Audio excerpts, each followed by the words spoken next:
Et comment le faire? Sur la gauche de l'écran, j'ai les coordonnées polaires et le vecteur position exprimé en coordonnées polaires, et sur la droite, les coordonnées cartésiennes et le vecteur position exprimé en coordonnées cartésiennes. La question qu'on se pose maintenant, c'est de savoir comment exprimer UR en fonction de UX et UY. Pour faire cela, j'ai besoin de déplacer UR et θ pour mettre l'ensemble sur un même schéma.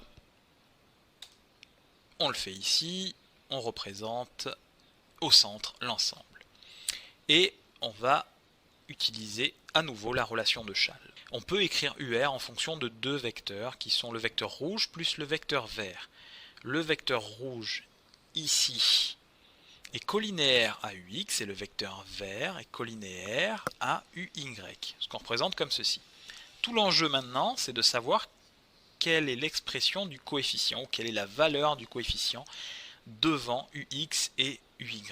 Et pour ce faire, on se rappelle que ici, eh bien en fait, là, ça c'est un triangle rectangle, l'angle droit est ici. L'hypoténuse, c'est ce côté ici. Et la longueur de ce côté vaut 1, puisque ici c'est UR, sa norme ou sa longueur vaut 1. Et là on a l'angle θ. Donc maintenant, quelle est la valeur de ce côté-là, sachant que l'hypoténuse vaut 1 et qu'on a un angle θ? Eh bien le côté adjacent de l'angle ici, sa longueur, c'est cosinus θ. Le côté opposé à l'angle θ, donc ici, sachant qu'ici c'est toujours la longueur 1, eh bien pour ce côté opposé, c'est sinus θ. Donc là, je vous ai plus mis que UR dépendait du temps, mais en réalité, il est valable pour tout temps. Donc si j'écris simplement en fonction du temps, on voit bien que UR dépend du temps, et c'est θ qui varie en fonction du temps. UX et UY, eux, sont tout le temps fixes, ils ne bougent pas. Donc ici, j'ai écrit l'expression de UR en fonction du temps. J'ai une première partie de ma solution. Mais on voit qu'il manque une information. Parce que dans le système de coordonnées cartésien, on avait U indice X, U indice Y. Et dans le système de coordonnées polaires, pour le moment, on n'a que UR. Il nous manque un deuxième vecteur. Comment a-t-on fait? On a défini un deuxième vecteur à partir de ce premier vecteur UR. Et ce premier vecteur UR, donc qui pointe ici, le deuxième vecteur, c'est U indice θ. Qu'est-ce qu'on a fait? On a juste tourné de pi sur 2 UR pour obtenir Uθ.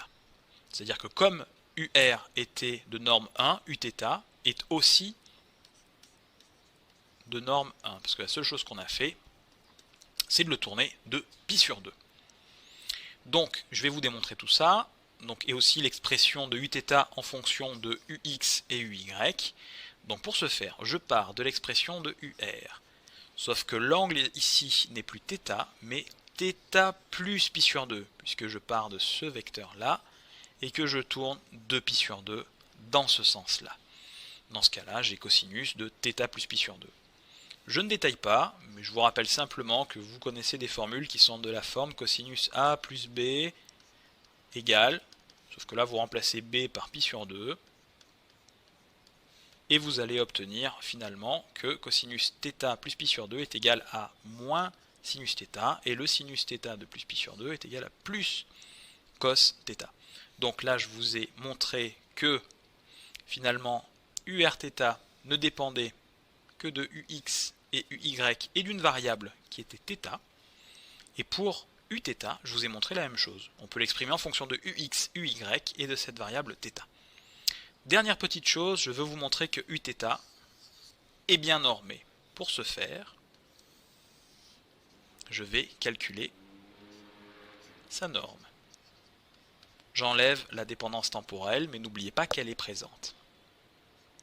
Calculons la norme de ce truc-là. La norme de ce truc-là, c'est quoi? C'est le produit scalaire Uθ par Uθ et la racine carrée de ce produit scalaire. Donc, comment faire ça? Écoutez, je vais développer.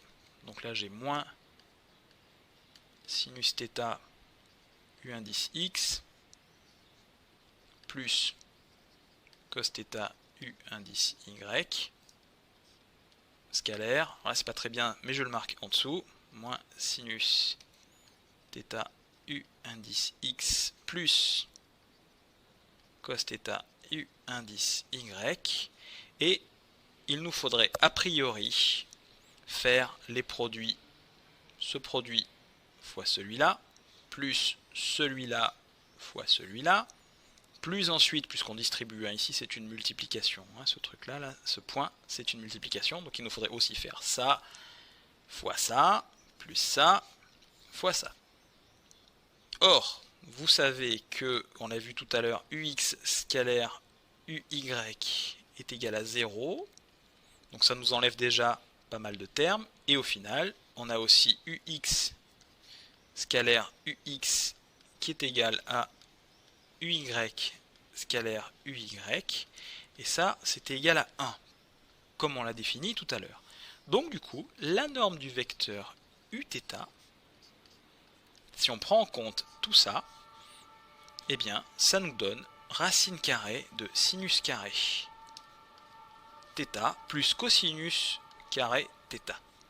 A priori, vous avez déjà dû voir cette égalité quelque part et vous avez dû montrer que c'est égal à 1. Si vous ne l'avez pas fait, je vous conseille d'aller voir l'équation d'un cercle et là, tout deviendra limpide. Voilà, c'est fini. J'espère que ça vous a servi et on passe à la suite.